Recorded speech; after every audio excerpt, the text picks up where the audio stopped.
وزیر اعظم شہباز شریف سے معروف سویڈش ٹیلی کمیونیکیشن کمپنی ایرکسن کے اعلیٰ سطحی وفد کی ملاقات، اقتصادی ترقی، پیداواری صلاحیت اور عوامی خدمات کی بہتری کے لیے جدید ڈیجیٹل رابطوں کی اہمیت پر تبادلہ خیال۔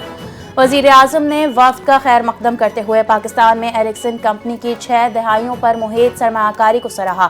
5G سمیت جدید نیٹ ورکس کے حوالے سے ایرکسن کے عالمی تجربات سے استفادہ کرنے میں پاکستان کی گہری دلچسپی کا اظہار کیا۔ محفوظ اور پائیدار IT انفراسٹرکچر کی ترقی کے عزم کا اعادہ کیا۔ DGISPR سے GHQ میں NPAC وفد کی ملاقات، قومی بیانیے کے فروغ اور ریاست دشمن بیانیوں کے خلاف مکمل تعاون کی یقین دہانی۔ فتنہ الخوارج اور افغان طالبان کی مذمت، دہشت گردی کے کسی بھی جواز کو مسترد کیا گیا۔ قومی سلامتی کے امور میں یکسوئی اور بیانیے پر اتفاق رائے کی اہمیت پر زور۔ کشمیر اور غزہ پر اصولی موقف، مظلوموں کی حمایت پاکستان کی ذمہ داری ہے۔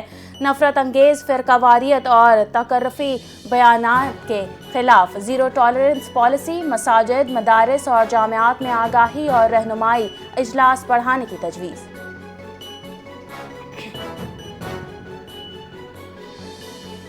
قائد حزب اختلاف عمر ایوب کی نااہلی کے بعد قومی اسمبلی میں اپوزیشن لیڈر کی خالی سیٹ پر اتفاق۔ متحدہ اپوزیشن کی طرف سے محمود خان اچکزئی واحد امیدوار۔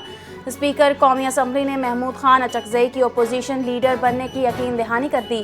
اسپیکر قانونی ضابطے پورے کر کے اپوزیشن لیڈر کا تقرر کریں گے۔ PTI وفد نے باضابطہ طور پر محمود خان اچکزئی کی نامزدگی اسپیکر کو جمع کروا دی۔ میئر کراچی مرتضی وہاب نے شہر میں پانی کی فراہمی کے نظام میں تبدیلی کا اعلان کر دیا۔ کراچی سے ٹینکرز اور ہائیڈرینٹس کے ذریعے پانی کی فراہمی ختم کرنے کا فیصلہ۔ واٹر کارپوریشن کے اعلیٰ حکم کو متبادل نظام کی ہدایت جاری، کہا شہریوں کو پانی لائنوں کے ذریعے براہ راست فراہم کیا جائے۔ واٹر ہائیڈرینٹس سے ماہانہ 30 کروڑ روپے کا ریونیو حاصل ہوتا ہے۔ واٹر ہائیڈرینٹس کا کانٹریکٹ گزشتہ سال ختم ہو چکا، نئے کانٹریکٹس جاری نہیں کیے جائیں گے۔ بنوں میں امن کمیٹی پر دہشت گردوں کی فائرنگ، 4 افراد جاں بحق۔ فائرنگ کا واقعہ ہوید کے علاقے میں پیش آیا۔ امن کمیٹی کے ممبران جرگے سے واپس آ رہے تھے، دوران گھات لگائے دہشت گردوں نے اندھا دھند فائرنگ کر دی۔ جاں بحق ہونے والوں میں باپ بیٹا بھی شامل۔ پولیس کا موقف، واقعے کے بعد علاقے کو گھیرے میں لے کر سرچ آپریشن شروع کر دیا گیا۔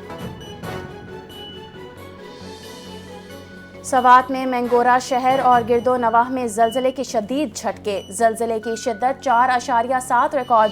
زلزلہ پیما مرکز کے مطابق زلزلے کی گہرائی 8 کلومیٹر تھی، جبکہ زلزلے کا مرکز پاک افغان سرحد تھا۔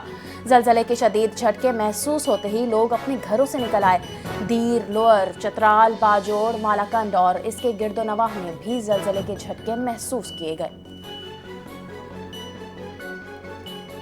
سندھ میں ترقیاتی کام جاری ہیں، ٹرانسپورٹ کے شعبے میں نمایاں بہتری آئی ہے۔ سینئر وزیر سندھ شرجیل انعام ایمن نے کہا شوکت خانم ٹرسٹ کو سیل ٹیکس سے استثناء ملا۔ سندھ حکومت ذرائع کے فروغ کے لیے کوشاں ہے۔ مزید کہا وزیر اعلیٰ خیبر پختونخوا کے دورے کے لیے سیکیورٹی فراہم کی گئی۔ سندھ حکومت چاہتی ہے تمام انتظامات پہلے سے بھی مضبوط اور مکمل ہوں تاکہ عوام کے لیے سہولت اور حفاظت یقینی بنائی جائے۔